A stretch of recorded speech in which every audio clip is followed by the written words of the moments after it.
লাইভটো বাৰে বাৰে কাটি গৈছে, নেটৱৰ্কৰ প্ৰব্লেম হৈছে নেকি। আকৌ এবাৰ আৰম্ভ কৰিছে। আসসালামু আলাইকুম, নমস্কাৰ। আপোনালোকে সকলোৱে যদি লাইভটো চাব আৰম্ভ কৰিছে বা পিছলৈ চাই আপোনালোকে লাইভটো আগুৱাই দিব, কাৰণ কেপশ্যনটো আপোনালোকে সকলোৱে দিছে। এইটো যে চিকা নে এন্দুৰ যে আছে, চিকা শৰ্মা নে কি, তাইক আজি কিছুমান প্ৰত্যুত্তৰ দিবলৈ বিচাৰিছোঁ। তাইক সন্মান নকৰোঁ আজি। তাইক সন্মান কৰা তাই সেইটো পাত্ৰ নাই, তাইক সন্মান কৰা সেইখিনি তাইৰ যোগ্যতা নাই। তাইক কেপশ্যনটোত যে মই দিছোঁ এই শিখা শৰ্মাৰ উপাধিটোতো আচলতে শৰ্মা উপাধিটোতো সি লিখাৰ যোগ্যতা নাই, ঠিক আছে, লিখাৰ যোগ্যতা নাই। আৰু সেইকাৰণে এই লাইভটো সকলোৱে আগুৱাই দিব লাগে। তাক আজি প্ৰত্যুত্তৰ দিব লাগিব। এনেতো তাইতো সেইটো যোগ্যতা নাই, তাক যে প্ৰত্যুত্তৰ দিব পৰা সেইখিনি তাইৰ যোগ্যতা নাই, কাৰণ তাই য'তে খাব তাতে হাগিব। কিন্তু যি হওক, তাইক আজি কিছুমানৰ কথাৰ প্ৰত্যুত্তৰ দিম, কাৰণ তাই যিহেতু এটা পোষ্ট দেখা পাইছিলোঁ মই, এই পোষ্টটো আপোনালোকে সকলোৱে চাই লওক।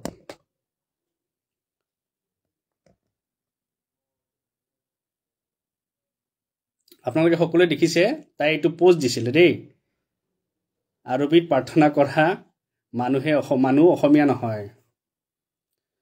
অসমীয়া হ'বলৈ হ'লে আম্মা আব্বাৰ ঠাইত মা দেউতা শব্দ কওক, তাৰ পিছতে সাহিত্য সভাত অংশ ল'ব পাৰিব। এইটো হৈ গ'ল তাইৰ মন্তব্য। এইটো হৈ গ'ল তাইৰ মন্তব্য। প্ৰথম কথাটো হৈছে সাহিত্য সভাত আমাৰ নাম আহে নাহে, সাহিত্য সভাই এয়া নকৰেতো যে আমি অসমীয়া হয়নে নহয়। আমি হাৰে মুহে অসমীয়া, আমি অসমীয়া আমাৰ কাৰো চাৰ্টিফিকেট নালাগে। বুজি পাইছ ন? তই এন্দুৰ নে কি, তোৰ নাম নাছিল নহয়, তই এন্দুৰ, তোক এন্দুৰ বুলিয়ে মাতো বাৰু। যি হ'ল তাৰপিছত তই কৈছ কি আৰবী প্ৰাৰ্থনা যে শব্দটো কৈছ, তোৰ লাজ নালাগে? তোৰ লাজ নালাগে? সেইকাৰণে যে তোক কৈছো যে মই, তই শিখা শৰ্মাৰ জেগাত, তই শৰ্মা উপাধি লিখা তোৰ যোগ্যতা নাই। তোৰ নিজক আচলতে বামুণ কোৱা তোৰ যোগ্যতা নাই। বুজি পাইছনে? তই বামুণ হোৱাৰ যোগ্যতা নাই তোৰ গাত। কিয় কৈছো? তই যে আৰবী প্ৰাৰ্থনা শব্দটো লিখিছ, তই ইমান নীলাজ আছিলি, তোৰ মনত পৰিছে নে নাই নাজানো, তোৰ মনত আছে তই নীলাজ। তই সেইগৰাকী নীলাজ নাৰী, যিগৰাকী নীলাজ নাৰীয়ে তই নিজৰ স্বাৰ্থৰ কাৰণে তই আজান দিছিলি, তেতিয়া তোৰ কি মনত পৰা নাছিলে? আজানটো কি অসমীয়াত আছিলে নেকি? আজানটোতো অসমীয়াত নাছিলে, আজানটোতো আৰবীতে আছিলে। তেতিয়া তোৰ ধৰ্ম যোৱা নাছিলে, ফিখানে কি নাম তোৰ, তেতিয়া তোৰ ধৰ্ম যোৱা নাছিলে। তেতিয়াতো তোৰ ধৰ্ম একদম পুৰা আছিলে, কাৰণ তোৰ স্বাৰ্থ আছিলে। তই সেইগৰাকী নাৰী, তই নিজৰ স্বাৰ্থৰ কাৰণে তই চব কাম কৰিব পাৰিবি। বুজি পাইছ? তেতিয়া তই আৰবী প্ৰাৰ্থনা শব্দৰে তই আজান দি ফুৰিছিলি আমাৰ মুছলমান মানে ঠাইবিলাকত যাই। কাৰণ তোক কি লাগিছিলে জানা? তই ভোট খেলিব লাগে ন, তই MLA হ'বলৈ। তোৰ যোগ্যতা নাই। তোৰ যোগ্যতা এটা মেম্বাৰ হোৱাৰ যোগ্যতা নাই। আৰু তোক মই মনত পেলাই দিওঁ, তই সেইগৰাকী নাৰী আছিলি নহয়, যিগৰাকী নাৰীয়ে ৰোজা ৰাখি ফুৰিছিলি, হয়নে? তোৰ চাগে পাহৰিছ চাগে। তই সেইগৰাকী নাৰী আছিলি। তোৰ হাজবেণ্ড নে কি, তোৰ হাজবেণ্ডে এয়া কৰিছিলে, কি কৰিছিলে, নামাজ পঢ়িছিলে। আমি দেখিছিলো নহয়, আমি সেই ভিডিঅ'বিলাক দেখিছিলো নহয়, নামাজ পঢ়া, কিবা পঢ়া।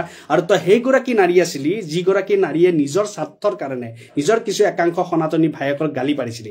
তই সেইগৰাকী নাৰী আছিলি, যিগৰাকীয়ে গেৰুৱা কাপোৰযোৰক লৈ কিনে তই অপমানজনক কথা কৈছিলি। তই সেইগৰাকী নাৰী আছিলি, যিগৰাকী নাৰীয়ে নিজৰ স্বাৰ্থৰ কাৰণে তই আজি হেমন্ত বিশ্ব শৰ্মাক গালি পাৰিছিলি। তই নিজৰ স্বাৰ্থৰ কাৰণে নিজৰ অসমীয়া ভায়েকক গালি পাৰিছিলি। তই সেইগৰাকী নাৰী আছিলি।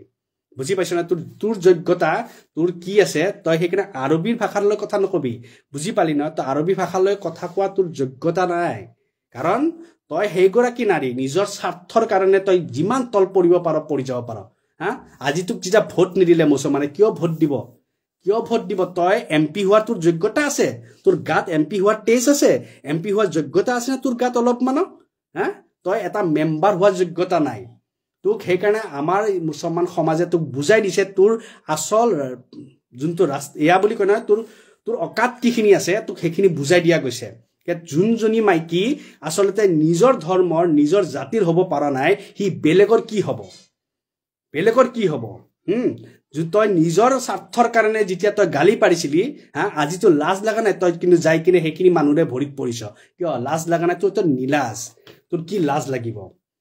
তোৰনো কি লাজ লাগিব? আজি তোৰ লাজ লগা নাই? তোৰ যদি প্ৰকৃত এগৰাকী তই যদি লাজ থকা নাৰী হলি হয় নহয়, তই আজি চিন্তা কৰিলি হয় কি এটা সময়ত মই সেইখিনি মানুহকে গালি পাৰি থৈছিলো, সেইখিনি মানুহকে অপমান কৰিছিলো, সেই জাতিটোকে মই লৈ কিনে কথা কৈছিলো, সেই ধৰ্মটোৰ একাংশ মানুহকে কথা কৈছিলো। আজি সিহঁতৰ ভৰিত মই শৰণাৰ্থী হ'ব লগা হৈছে, সিহঁতৰ ভৰিত পৰিব লগা হৈছে। কাৰণ কিয় জানানে? তোৰ চৰিত্ৰ কি চৰিত্ৰ জানানে? তই নিজৰ স্বাৰ্থৰ কাৰণে তই যেতিয়া তল পৰি যাব পাৰিছ, সেই চৰিত্ৰ কিন্তু প্ৰতিজন মানুহে দেখা পাইছে। তই আজান দিছিলি, তই কি ভাবিছিলি মুছলমান সমাজত যাই কেনে আজান দিলে মুছলমান সমাজে বাবা দিব আমাৰ গাত ইমানো ধৰ্মৰ গৰামী নাই আমাৰ গাত ইমানো ধৰ্মৰ গৰামী নাই যে তোৰ দৰে এটা এই এন্দুৰ নে কি কোনোবা এটা আহি কেনে আজান দি দিব আৰু আমি তাক একদম মানে আকোৱালি ল'ম আমি চাওঁ কে সেই মানুহটোই সমাজৰ কাৰণে কি কৰিব পাৰিব আৰু হেতু উদাহৰণ তোৰ পৰাই পাইছিলো কে যে তই সমাজৰ কাৰণে একো কৰিব নোৱাৰ তই এইগৰাকী মহিলা যোনগৰাকী নিজৰ স্বাৰ্থৰ কাৰণে অকল নিজৰ স্বাৰ্থৰ কাৰণে কাৰণ তই যদি নিজৰ স্বাৰ্থ নাথাকিল হয় তই নিজৰ মানুহক গালি নাপাৰিলি হয় তই যদি নিজৰ স্বাৰ্থ নাথাকিলে হয় তই যদি নিজৰ জাতি নিজৰ ধৰ্মৰ একাংশ মানুহ গালি নাপাৰিলি হয় তোৰ বহুত বস্তু আছে তো মোৰ তাতে আমি সবে দেখিছো তো অসমৰ প্ৰতিজন ৰাইজে দেখিছে আজি তোক যেতিয়া আমি ভোট নিদিলো কাৰণে যে আমাৰ ইছলামৰ মানুহৰ বা ইছলাম ধৰ্মীৰ পিছত লাগিছ মুছলমানৰ মানুহৰ পিছত লাগিছ হা যোগ্যতা বনা যোগ্যতা সবতকে আগত এই শৰ্মা উপাধি লিখাটো যোগ্যতা বনা যোনটো তোৰ গাত নাই তই সেই যোগ্যতাটো বনাই ল তাৰ পিছত তই আহিবি আৰু আমাক অসমীয়া পৰিচয় তোৰ দৰে এটা স্বাৰ্থপৰ তোৰ দৰে এটা এই মিনিংলেছ কোনো ভ্যালু নাথাকা তাৰ আমাক একো পৰিচয় নালাগে তোক প্ৰত্যুত্তৰ নিদিলো হয় তই মোৰ পৰা প্ৰত্যুত্তৰ পোৱাটো তোৰ যোগ্যতা নাই কিন্তু তোক প্ৰত্যুত্তৰ এটো কাৰণে দিছো তই যেতিয়া আৰবী প্ৰাৰ্থনাৰ শব্দটো লিখিছ সেইকাৰণে তোক মনত পেলুৱাই দিছো যে তই এগৰাকী মহিলা আছিলে যি গৰাকী মহিলা আসলতে শিখা শৰ্মা এগৰাকী বামুনী আছিলি নে তই বামুন হয় না তই বামুন থাকাৰ পিছতো তই কিন্তু আজান দিছিলি হা তই আৰবীৰ প্ৰাৰ্থনা সেই আৰবী শব্দৰে তই আজান দিছিলি হয় না আৰু সেইখিনি দিয়াৰ পিছত যদি বামুন হ'ব পাৰা তেতিয়া তোৰ কি উপাধি এয়া হোৱা নাছিলে তোৰ ধৰ্ম যোৱা নাছিলে তেতিয়া তোৰ জাতপাত যোৱা নাছিলে হা তেতিয়া তোৰ মনত পৰা নাছিলে আৰু এতিয়া তই ক'ব পাৰিছ আমাৰ যদি আৰবী প্ৰাৰ্থনাৰে কৰো আমি যদি আম্মা আব্বা কওঁ তেতিয়া হলে আমি অসমীয়া নহয় তেতিয়া হলে তইতো সবতকে আগত অসমীয়া নহয়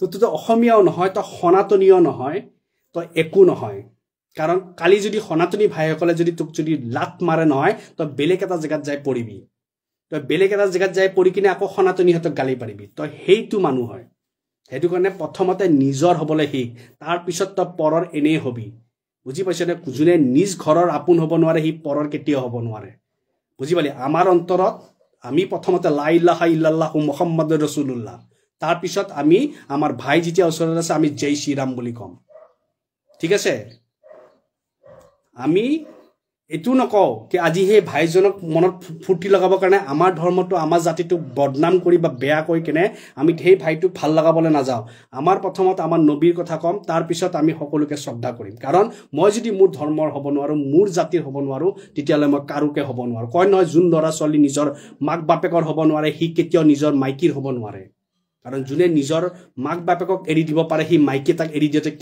কেইমিনিটৰ কাম বুজি পাইছ না সেইকাৰণে প্ৰথমতে নিজৰ হ'ব লাগিব তাৰ পিছতহে আমি পৰক আমি মৰম কৰিব পাৰিম পৰক সন্মান কৰিব পাৰিম আমি লগত ৰাখিব পাৰিম বুজি পালি ধৰ্মৰ মিনিং অৰ্থ হৈ গল কি জানা না নাই সকলোকে শ্ৰদ্ধা কৰা মৰম কৰা এটো তই বুজি নাপাবি কাৰণ তই স্বাৰ্থৰ মহিলা তোৰ গাত অকল স্বাৰ্থ আছে স্বাৰ্থ তই যদি স্বাৰ্থ কালি যদি মুছলমানে তোক যদি কয় যে তোমাৰ এখন সমষ্টিৰ মই বিধায়ক বনাই দিম তই 2 মিনিটৰ ৰং খলনি কৰি কিনে তই আকৌ গালি পৰা আৰম্ভ কৰিবি তই হেতু জাতৰ মানুহ তই হেতু বস্তু তই হেতু কাৰণে এইবিলাক কমেন্ট কৰাতকে এইবিলাক কথা কোৱাতকৈ তই 100 বাৰ চিন্তা কৰি লবি যে তই নিজে আসলতে কি আৰু যদি তই প্ৰকৃত এগৰাকী যদি তোৰ গাত যদি বামুনৰ তেজ আছে তোৰ যদি গাত খসা কৰি তোৰ যদি সনাতনী তেজ আছে তেতিয়ালে নিজক তই শৰ্মা উপাধি নিলিখিবি কাৰণ তই শৰ্মা উপাধি লিখাৰ তোৰ গাত যোগ্যতা নাই তই শৰ্মাৰ উপাধিৰ হে মান মৰ্যাদাখিনি ৰাখা তোৰ গাত সেইখিনি যোগ্যতা নাই কাৰণ তই এগৰাকী মহিলা আছিলি আজান দি ফুৰিছিলি তই এগৰাকী মহিলা আছিলি তেতিয়া